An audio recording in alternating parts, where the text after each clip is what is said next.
Welcome and thanks for joining us. My guest today is Michael Freeman. He's the head of threat intelligence at Armis. Michael, good to have you with us. Thank you for having me. And we talk about this year after year, and here we are in a new year now, and the federal attack surface. That's kind of the foundational way to begin your approach to cybersecurity, is what is it that we have that's attackable. Why is the federal attack surface still widening? Shouldn't it be narrowing?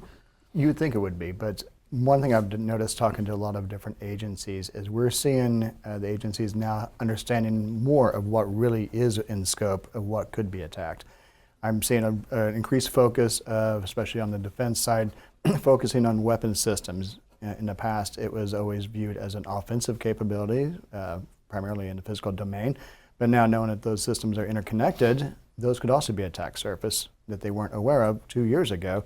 But now they are definitely aware of that and are focusing on those type of situations where they're now really understanding, and you can see the increase of skill set has really sort of permeated throughout the industry quite extensively in the government side of things. One of the areas I find really interesting is in the past, the cyber domain was very closed off and didn't have much say outside of that little arena that they're in, but now it's really taken quite seriously, and they definitely have a voice and a greater understanding of both offensive and defensive capabilities of what should be protected. And you mentioned, in the defense domain, and there's a couple of big initiatives, JADC2, Golden Dome, which are essentially systems integration projects of things that are not inventing a whole lot new, but trying to tie things together. So that's, I think, what you mean is that when these things get all tied together, it becomes almost like operational technology, and therefore it's attackable. Yes. With the eventually reaching the platforms themselves. Right. Good way to put it. Yeah, absolutely. We mentioned operational technology. That's been a challenge for a long time, ever since the first OT became IP and therefore was on the internet. What are the challenges then still? I mean, I don't think people have really come around IT and OT yet, have they? The gap is actually narrowing. It is the OT side of the house is really getting a bigger say and an allocation of budget as well as a bigger stake at the table. So people are really understanding now that operational technology is extremely critical, but it is also relying on very ancient technology. A lot of times maybe there is no patch available for a vulnerability. Sometimes the vendor itself has gone under and is no longer available to support it. But the mission has to go on. Those technologies still have to be supported. And so we have to come up with innovative ways to actually protect those systems. Right. This idea of OT, does that relate to maybe the digital services that are, say, on the civilian side, deployed, which even if indirectly people are interacting with federal systems? That would strike me as a way that people could get to the OT. Oh, absolutely. Yes. A vendor is still going to be one of your biggest weaknesses. A lot of the times incidents I've been on for the government side is always most likely coming down to some vendor somewhere. Usually the defenders had no clue that this vendor even existed, that this technology didn't even exist in the environment. They just didn't have the visibility into it, but now they're pulled into an incident. And they have to get a really great understanding very quickly of what the technology is, what the mission is supported, and how they're going to have to evict the threat actor as well as lock it down and secure it after that. I mean, I think of, say, like transit systems. This may not be a federal issue, but the idea is the same. Now that they tell you much more about when the bus is coming or what's going on down the line, or this kind of information wasn't available until they started deploying sensors and the internet that lead to a sign that lights up somewhere. That's a way, I would think, in those systems are a way into the operation absolutely. Down deep in a system or service. Yeah, absolutely. And all it really takes is, even if you have an isolated system for those OT systems, all it takes is one misconfiguration one time. A firewall rule change that had a misconfiguration, a network system that had a dual-homed NIC that was connected to both networks. Not intentionally, but maybe someone thought maybe this is going to be a great way to provide some form of access or backup capabilities to it, and just increase the attack surface that nobody was aware of. Is there a way to go about testing this? So Sounds like a hard thing to test. There is some newer methods using more data science, attack graphing, for example. So understanding attack paths of how you would actually reach those systems. So you're pulling in your configurations for your network switches, your firewalls, and identifying, what would it take and what steps a threat actor would have to move within the environment, or could move in the environment that would hide themselves better. So you might have one way in, and then you could pivot to a couple different areas of IT, but they have more security controls in place, more detection capabilities. But if you pivot to more of the OT side of things, they don't have those capabilities in those environments, so you can stay longer, stay more covertly in place, and pivot without really anybody knowing about it. So tool sets such as attack path mapping, attack graphing can actually highlight and pinpoint through your configurations of identifying what those would actually be. So you can actually see those type of gaps. Almost like injecting dye into the circulation system Absolutely. to see where the weaknesses are. I love that. I'm machine. going to steal that from you. No charge. You can have that. I love that idea. But it sounds like you're getting to a place where we need zero trust for the OT part of things. Correct. Absolutely, we do. Yes. All right. Well, then, again, as we mentioned at the top, we are in 2026 now. What do you see as developments coming for cybersecurity this year? It's going to be AI. It's going to be, and I'm already seeing, a very strong arms race for both the attacker and the defender using AI. Attack tools that can actually identify vulnerabilities in your environment, actually identify what those, vulnerabilities are, identify if there's tool sets that can actually leverage in those attacks, including, even potentially finding exploits, writing the exploit code for you. And on the same side, the defender side, where I'm coming from, we're using AI just, the same approach. We're building AI tools that can identify vulnerabilities in your source code that even 20 years of your static analysis tools still can't find, for example. We're using AI for attack path mapping so we can quickly identify in real time if there's a change in the environment before the attacker can actually find it. Here's a new change that could impact your environment. And I see this AI arms race will become to the point where those who know the environment the best will be the winner. And whether that's the attacker or the defender, that's, going to be the approach we're going to have to see with AI. I was thinking, too, these large language models, someone could deploy them, say, if the documentation of an operational system is in PDF somewhere or online on some website. It might be a very old system, and they say, well, what do we need these manuals? Let's put this online. That would be a great thing for an attacker's Absolutely. Bot to ingest and train for. Absolutely. And the same side as a defender could pull that information also and can ask the large language model, pull my configuration for the system and does it match the hardening guideline that it's supposed to be, and alert me in real time if it changes using AI also. So, the tools can be used for either good or bad. Right, it's like everyone's diving for the same door bolt. One wants to go this way with it, and one wants to Absolutely. go that way with it. There's another one you can use. Absolutely. All right, and I want to get back to just, you mentioned too that the skill set is increasing and getting more. It seems like the AI skill set is what all cyber people are going to need here. Absolutely. It's an understanding of not just, building better prompts, but context engineering also. So understanding how to build better AI systems with better context is going to be key for most cybersecurity professionals to understand the future. You said context as opposed to just prompt engineering. Correct. So prompt engineering is great when you have the ability to ask questions to the AI.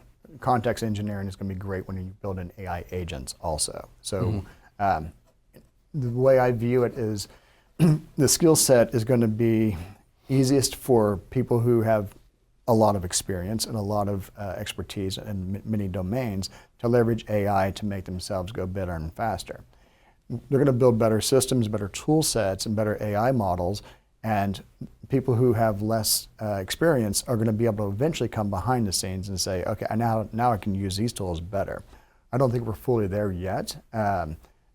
People like me and some of the people at Armis that are building some of these tools, we haven't been releasing them at the moment just because it is slightly dangerous. We've seen AI tools that researchers have built. As an example, we've seen a tool set that was used and built for a medical purpose, and however a threat actor out of Russia got their hands on it, retrained it with new data, and when they compromise an environment, they're pulling Slack messages, email messages, things like that, put it into a database, and using that AI system to find individuals who would be susceptible to blackmail. Wow. So then the types of cyber tabletop exercises, the types of cyber challenges that we've been indulging in for 20 years, those need to be fundamentally rethought. Absolutely. Yeah, absolutely. In the past, it's been, can you give me your disaster recovery information? Okay, have you identified what your critical assets are? If we're in a building and there's a train track right next to it, and a train derails and hits your data center, how are you going to handle that? Those questions are still important. However, when you're going to be asking the questions of, have you documented your systems well enough and put controls around those documentations so that way if a threat actor gets access to it, is there two-factor authentication around those documentations so they can't just easily steal it, learn more about your company than everybody else in your company knows about it, and then go from there. So yeah, that is a great area that's going to have to definitely change. Yeah, so this is going to back up to the users themselves too, isn't it? Your customers and your users. Yes, absolutely. And can this be done in a way that they don't need to know AI? They just need to know this thing works. I mean, everybody's stumped by, security keys now. Right. That, and people retreat to passwords because, the key works here, but it doesn't work there, right. and this is a big area of confusion. That could be in a corporate setting or a governmental agency setting kind of tough. It will be tough for a few more years. I think where I view we are now with AI and the changes it's going to make is early days of the internet. Most of the companies that built the technologies we use today don't exist anymore. The technologies do. I heard someone recently say, the internet's built on the graveyard of companies, basically.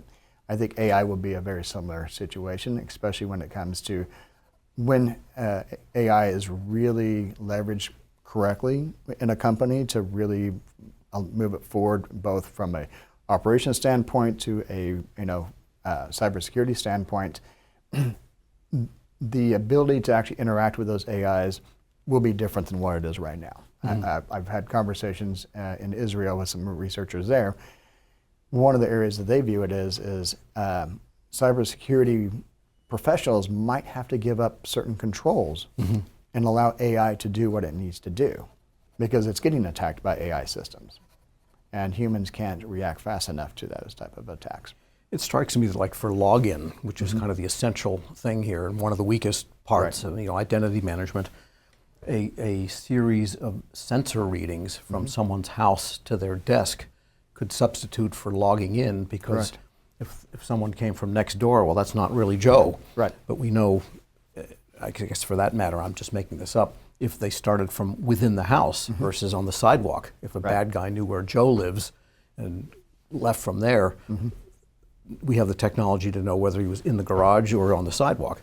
Absolutely. Just to make a crazy kind of example, but the technology has been around for a long time to support that. It's an interesting area that I've noticed, especially spending some time in Israel, looking at the way they process things. You have individuals coming out of 8100, 8200. They have an easy pipeline to go build companies. When you take a look at here, you got people coming out of the NSA, DARPA, DIA.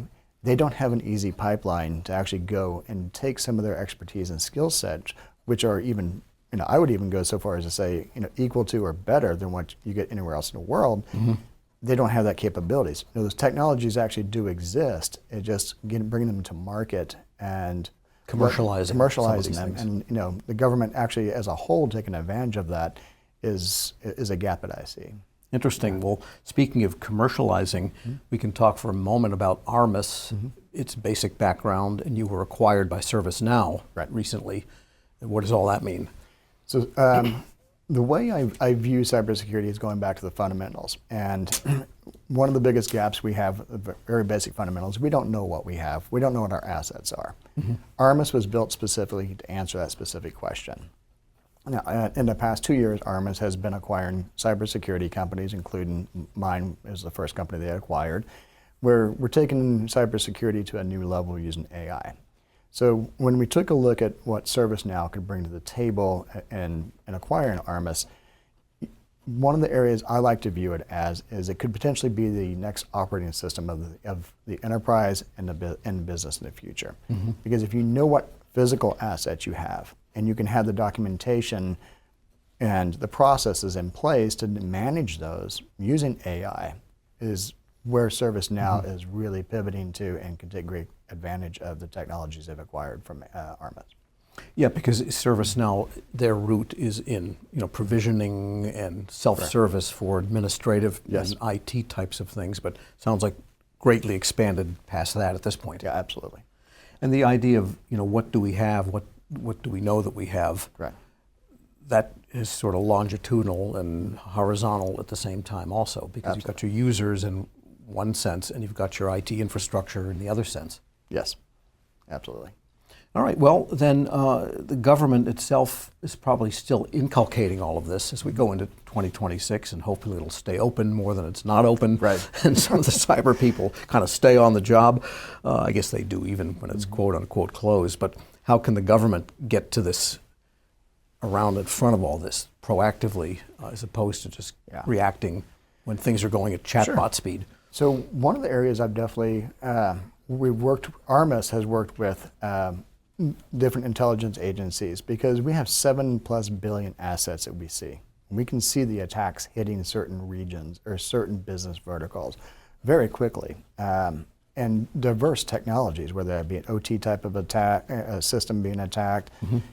building management system, we can see those very, very quickly. And we can work with like the under advisement group out of NSA and say, mm-hmm.